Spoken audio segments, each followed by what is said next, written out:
Ito po yung mismong impeachment ng ating Pangulo. Sarap pakinggan. Ano po? Ang sarap pakinggan. Samahan niyo po ako, reaksyonan natin ito.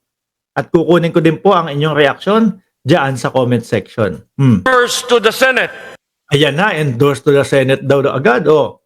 And in this case, the verified complaint resolution shall be endorsed to the Senate in the same manner as an approved bill of the House.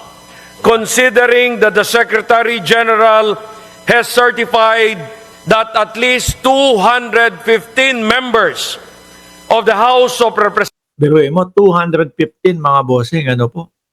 215 members. have verified and swore before him the said impeachment complaint against Vice President Sara Zimmerman Duterte. And consistent with our rules, I move that the Secretary General be directed. Alam naman namin. Alam naman namin yun. Ano? Kayo na po ang mahusay. Okay lang akong maging bobo, basta Duterte pa rin. Alam namin yun. No? Na ang dahilan nyo, sige, basta Duterte na lang ako. Hindi nyo kayang sabihin, bakit i-impeach yan? Hindi nyo kayang ipagtanggol ang vice-presidente ninyo. Natin. Pilipinas Pilipino naman po ako. Alam namin na iisa lang ang dahilan ninyong mga DDS. Basta Duterte pa din kami. Hanggang doon na lang yun. Ano po? Kung ano-ano issue na. Pinapasagot yung confidential funds na hindi masagot. Basta Duterte pa din kami. Alam namin yun.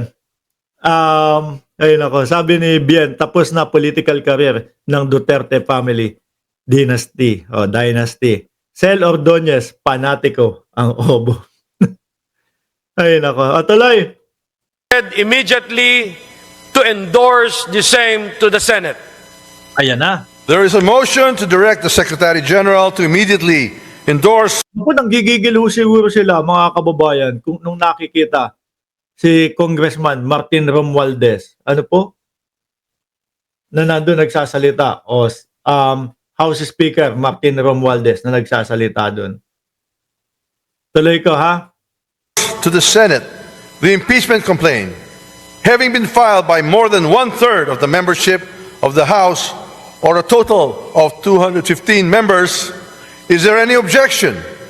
The chair hears none. None. The motion is approved. The Secretary General is so directed. The session is suspended. At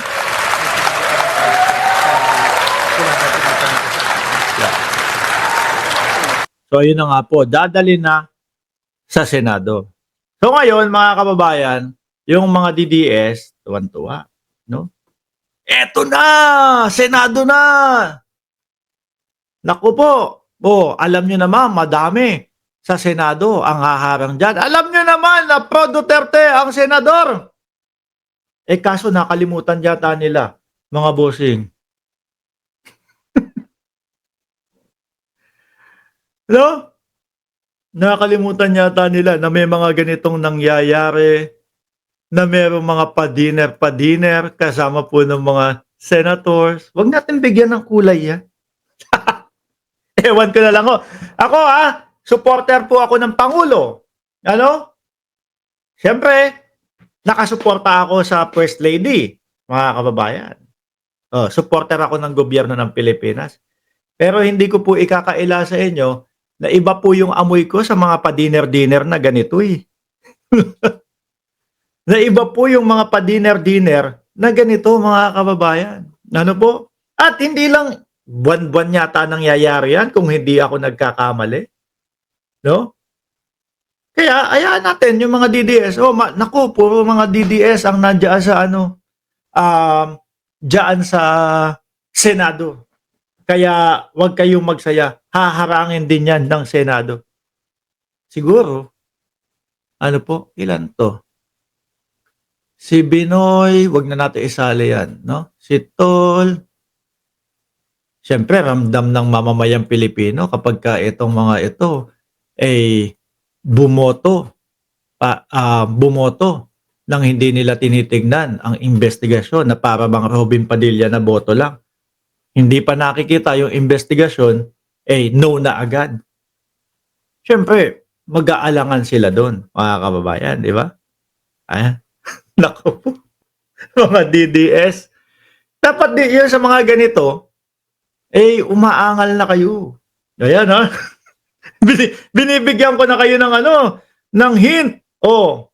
Ayokong magpaka dito, yung tipo bang, naku, ganyan, walang mga ganyang pangyayari. Patas, bahala kayo.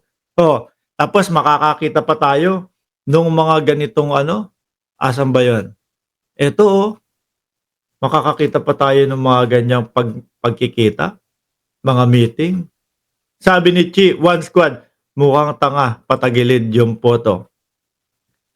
Sabi ni John Dato, ano yan? Chi, hindi masira ang ko kasi lunok ang pagkain. Naku, hindi ko maintindihan. patagilid yung picture daw, nakaganon. Ngayon, mga kababayan, dumako tayo sa susunod. Yung susunod natin, mga bossing, iyan na nga po, nakarating na sa Senado. Nasaan ba yung video ng Senado? Naku, saglit lang hindi yata na-download yung video ng Senado. Kukuhanin ko lang doon sa aming group chat. Ayan. Ito, nasaan ba yun? Wait lang kukunin ko lang. Para kompleto, Ricardo.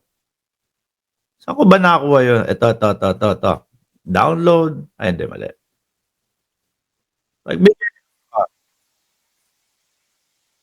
Ayan, tanggalin na natin. Ilalagay ko ngayon dito.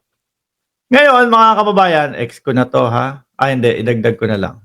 Ayan, sorry. Sorry naman! Ayan. That we adjourn. Ayan.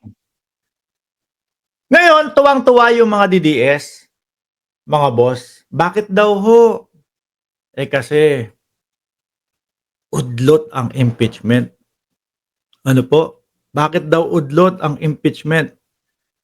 Ipe-play ko mga bossing, pero huwag nyo nang makita si Villanueva, ha? Para hindi tayo makopyright kasi hindi namin na-edit. Turn the session until 3 o'clock in the afternoon. Naririnig nyo naman mga kababayan, di ba? Naririnig nyo kahit wala dyan sa video, si Villanueva. Move that we adjourn the session until 3 o'clock in the afternoon of Monday, June 2, 2025. So move, Mr. President. Hanggang June 2 daw po. Ngayon, yung mga DDS, mga boss, tuwan-tuwa. Yay! Wala yung impeachment nila.